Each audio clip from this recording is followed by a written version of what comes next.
안녕하세요. 예수비전선교회 안현 목사입니다. 두 차례에 걸쳐서 조선일보의 문제점에 대해서 이야기를 끄집어냈습니다. 보수신문이 아니죠. 언론 노조들이 다 장악을 해가지고 이제는 제대로 된 목소리를 내지 못해요. 그러니까 김건희 여사를 보호하려고 계엄을 했다. 이런 식의 논설이 올라갈 수가 있는 거죠. 진짜 수준도 떨어지고 선동적이죠. 그래서 많이 보던 스타일이에요. 좌파들의 선동. 빼박았죠. 더 이상 보수신문이라고 보기가 어려워요. 다 넘어갔다고 보는 게 맞습니다.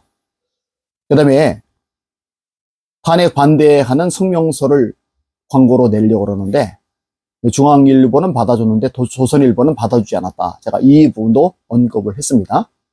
근데 조선일보 말고도 문제 있는 신문이 동아일보입니다. 동아일보도요, 정상적인 모습을 드러내지 않습니다. 최근에 천광암 칼럼이라는 게 올라갔어요.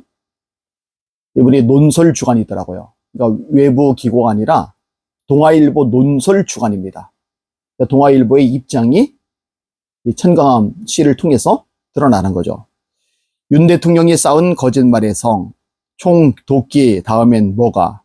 제목도 굉장히 선동적이죠. 총, 도끼, 다음엔 뭐가. 거짓말의 성. 소제목들도 그래요.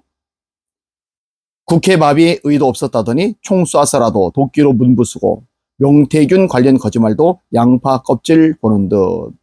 이렇게 해가지고 아주 열심히 윤 대통령에 대해서 잘근잘근 공격하는 글을 올렸어요. 동아일보에. 논설 주간 이름으로. 이런 걸 올리기 전에 윤석열 대통령이 계엄 선언을 왜 해야만 했는가? 그걸 먼저 이야기를 해야죠. 팔다리에 다 묶어놨잖아요. 묶어놓은 정도가 아니죠. 잘라버렸잖아요. 돈이 있어야 일을 하죠. 이거는 개인도 마찬가지고 가정도 마찬가지고요. 기업도 마찬가지고 국가도 마찬가지입니다. 왜 나라들마다 예산 확보에 그렇게 혈안이 됩니까? 예산이 뒷받침이 되지 않으면요, 아무것도 할 수가 없기 때문에 그래요.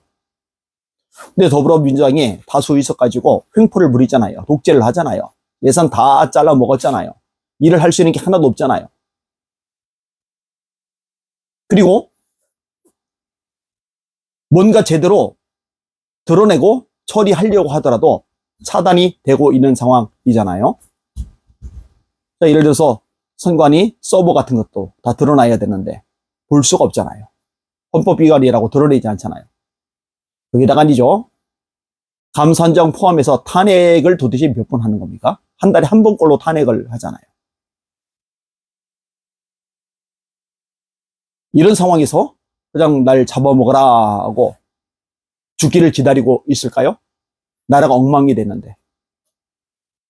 정치적인 야욕에 의해서 거짓이 나를 집어삼키게 됐는데 그 방관하고 구경만 하고 있을까요? 물론 방관하고 구경만 하고 있으면 대통령직 유지하겠죠. 조금만 더 버티면은 어쨌든 전직 대통령 예우 받으면서 떵떵거리며 살 수 있겠죠. 근데 만약에 내란 같은 것을 일으키고 나서 제대로 뒷수습이 안 될 경우에 거기에 닥칠 후폭풍이 얼마나 거셀지 그걸 모르겠냐고요.